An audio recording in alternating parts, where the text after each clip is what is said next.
Hey, this is Jakfuki. I'm back with another review of one of my planes from my collection. This is episode 4, I believe.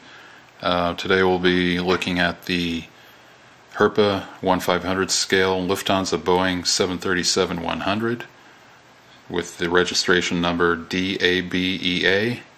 This is a limited edition Herpa plane, released in 2012. I don't know how many they really made.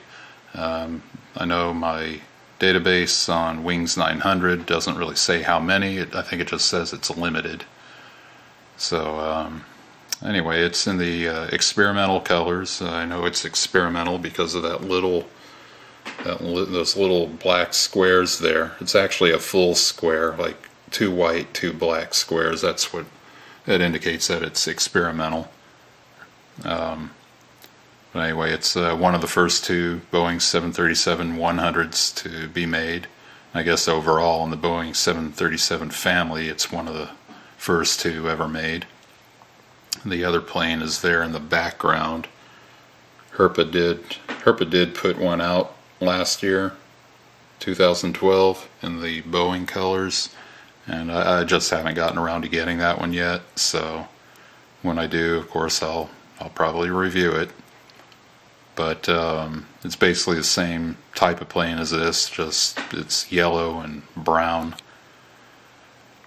Anyway, Lufthansa and Boeing worked pretty hard to design this plane. Lufthansa needed a plane that they couldn't really use the 707 or the 727 for, and they basically really worked, you know, day and night to get this thing designed and produced, and turned out that, you know, it was the beginning of the production run of, you know, the most sold commercial airliner in history. It's still being made. It's going on to next generation models, but this is the one that started it all. So without further ado, let's take a look at the box a little bit. And of course, like I said, it's got the picture of it right there showing the experimental markings. Looks like maintenance crews are running around looking at it, maybe doing systems checks, oiling things, who knows. But it looks like it's there at the where they assembled it, I suppose. I mean, it looks like it's there in Seattle at Boeing. It is part of the Yesterday series. Herpa normally stamps that on there when it's an important plane. I know I got a few Concords. My Tupolev Tu-144s are stamped with that. You know, just any important plane will, you know, an important historical plane, Herpa tries to stamp that on there. On the back, it's there's a picture, another sepia tone picture of them building this particular plane. You can even see the little Lufthansa banner slapped on the side there. Of course, there's the original measurements, the measurements of the actual plane. Above it's, you know, the Herpa number. The stock number is 523332, if I haven't mentioned that already. And then, you know, it just has other info. Herpa's headquarters, a little info there.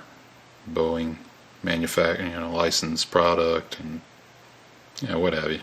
You guys can read.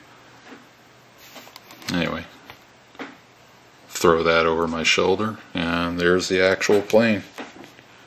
It's a lot smaller than, say, the Boeing 737-200. This one is a new mold. This is the first year they've even done this. So, you know, I've heard people say, no, all it is a 200, and it's like, no, it's not. This is a lot smaller. I mean, not by leaps and bounds, but, you know, when you compare it to the 200 model from In-Flight 500 and Herpa, it's pretty small. Let's see here. The original, this is the original D-ABEA. There is actually a new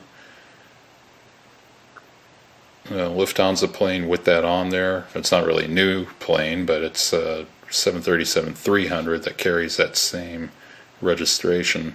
And actually this one right here, the 100 model with this registration, actually still exists. So the airframe is still out there. Somebody bought it.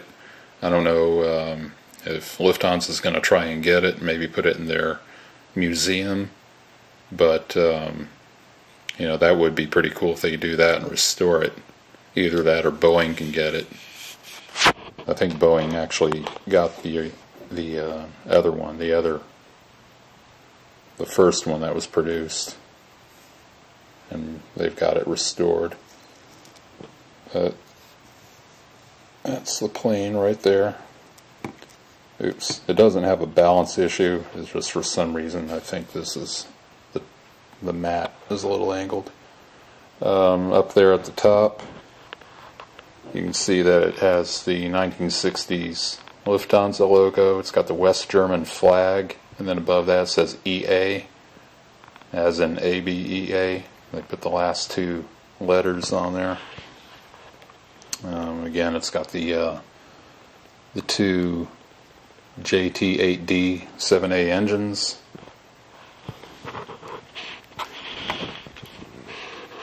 Let's see, I'll pick it up here.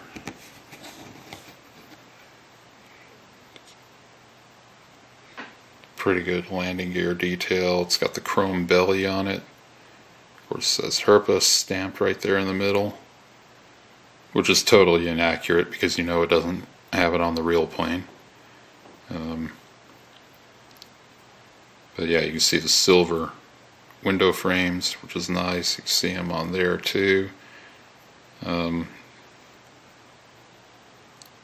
It has a little anti-glare black patch there on the nose. Then of course the radome is black. A lot of airlines back then made those black. Nice detail to the ailerons and the flaps. I really do like that. I forgot to mention it does have the wheel wells there. But all in all, pretty nice plane. For those of you trying to do a 1960s airport layout, it'd be pretty cool to have. If you're building a diorama of an aircraft museum, like a little Smithsonian, that'd be cool to make. Put it in there. And if you just want to put it up on a shelf with all your other classic airliners, this would be a great one to do it with. Actually, I'm putting mine over here. I know they don't fly it anymore, but it doesn't matter. This isn't real life, so I'm putting it here with these other modern planes. So that's pretty much it. Don't forget to rate, comment, subscribe. And again, any suggestions you might have, any requests, just go ahead and leave them down on the bottom there. I'm kind of tired. I think I'm going to go to bed. And that should be it for me. Alright? Everybody have a good night. See you tomorrow, or even the next day. Alright? Bye.